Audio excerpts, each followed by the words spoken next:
Perkenalkan, nama saya Junianti Zai, nomor induk mahasiswa 1901030115.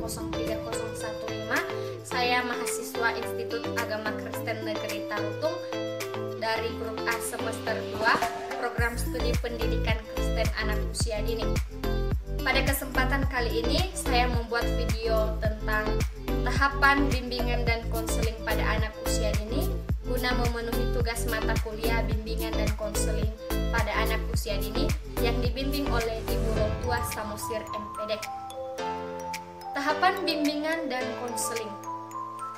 Seorang konselor ketika melakukan konseling hendaknya memperhatikan langkah-langkah yang tepat dalam proses konseling sehingga tujuan dari pemberian bantuan dapat terlaksana. Tahapan konseling ini dibedakan atas 4 tahap. Yang pertama adalah tahap input yang meliputi asesmen anak. Asesmen merupakan proses pengumpulan data klien atau anak yang dilakukan sebelum memberikan konseling, terapi, maupun evaluasi. Yang kedua, penelaahan masalah. Penelaahan masalah artinya di mana seorang konselor menelaah atau mengetahui terlebih dahulu bentuk masalah yang sedang dialami oleh anak. Dalam menelaah masalah ini, Wood dalam Gallagher 1986 memberikan 4 elemen atau bagian yang harus diperhatikan. Yang pertama adalah elemen pengganggu atau the disturber element. Adalah merupakan subjek yang menjadi sumber dari adanya masalah atau siapa orang yang sedang mengalami masalah. Yang kedua adalah elemen perilaku bermasalah atau the problem behavior element. Merupakan gambaran dari perilaku bermasalah yang sedang dialami anak. Yang ketiga adalah elemen keadaan atau lingkungan atau the setting element. Merupakan keadaan di mana timbulnya perilaku bermasalah pada anak. Yang keempat adalah elemen yang terganggu atau the disturbed element.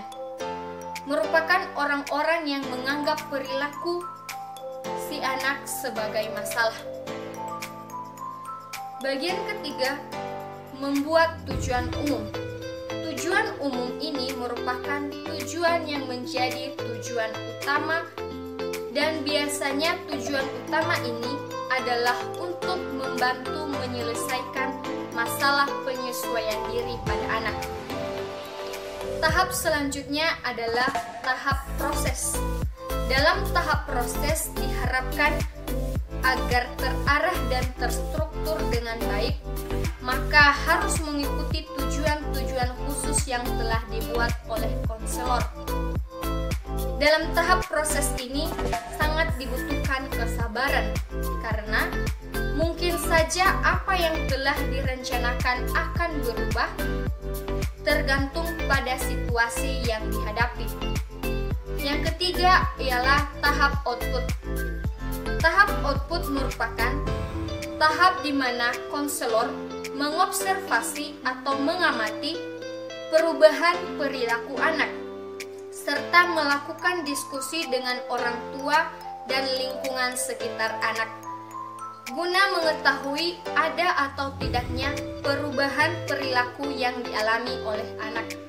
Keempat, tahap evaluasi.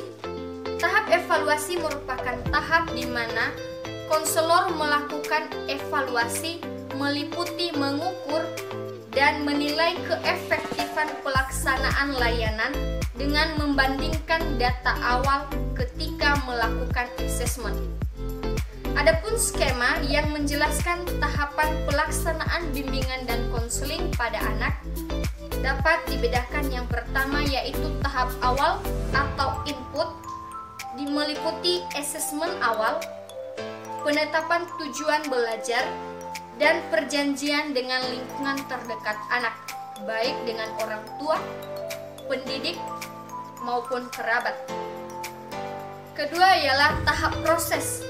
Tahap proses ini meliputi memilih media yang tepat, pendekatan pada anak mengutarakan cerita, dan membentuk anak berpikir berbeda. Yang keempat, tahap evaluasi atau penilaian akhir dan evaluasi. Jadi, setelah dilakukannya setiap tahap demi tahap ini sampai kepada tahap penilaian dan evaluasi, maka proses konseling dapat diakhiri atau ditutup. Demikian pemaparan saya tentang tahapan bimbingan dan konseling pada anak usia dini. Semoga bermanfaat bagi kita semua. Shalom.